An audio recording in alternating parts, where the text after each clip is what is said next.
મારા જેઠ 45 વર્ષના થઈ ગયા હતા, પણ હજુ કુંવારા હતા.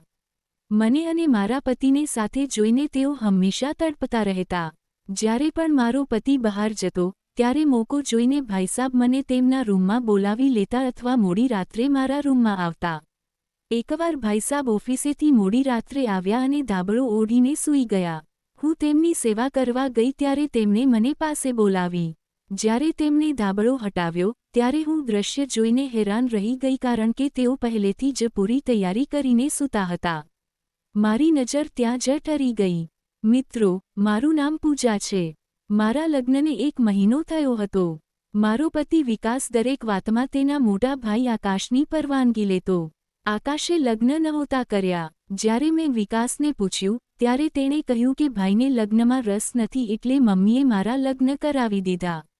ધીરે ધીરે મને સમજાયું કે ઘરની બધી સંપત્તિ ભાઈની જ છે અને વિકાસ તેમની જ કંપનીમાં કામ કરે છે.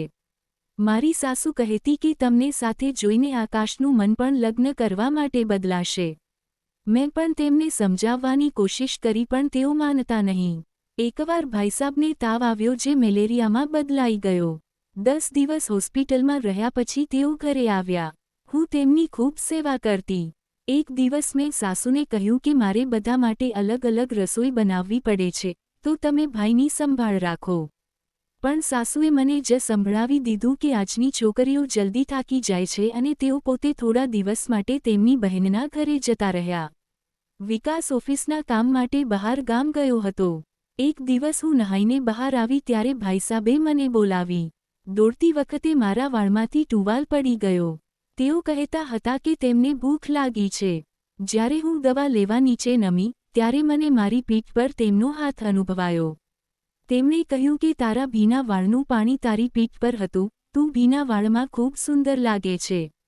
મેં તેમને ભાવતો ગાજરનો હલવો ખવડાવ્યો.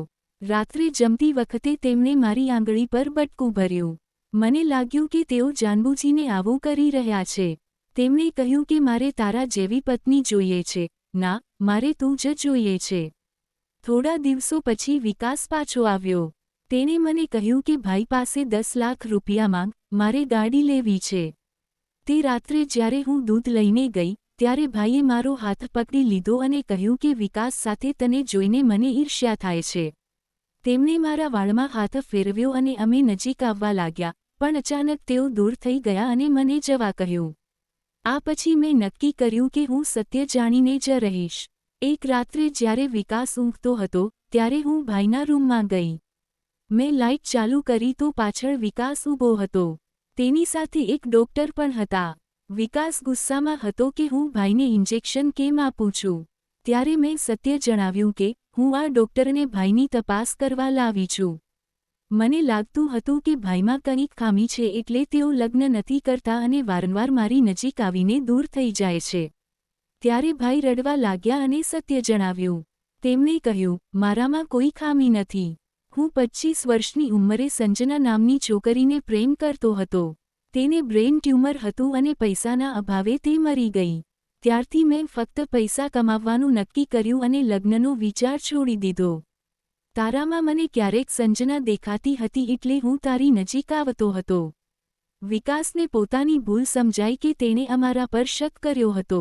મેં ભાઈને સમજાવ્યું કે સંજનાની યાદમાં આખી જિંદગી એકલા રહેવું યોગ્ય નથી.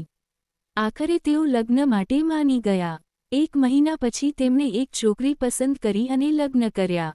સાસુ પણ ખૂબ ખુશ થયા કે ઘરનો મોટો દીકરો હવે ઠરીઠામ થયો છે.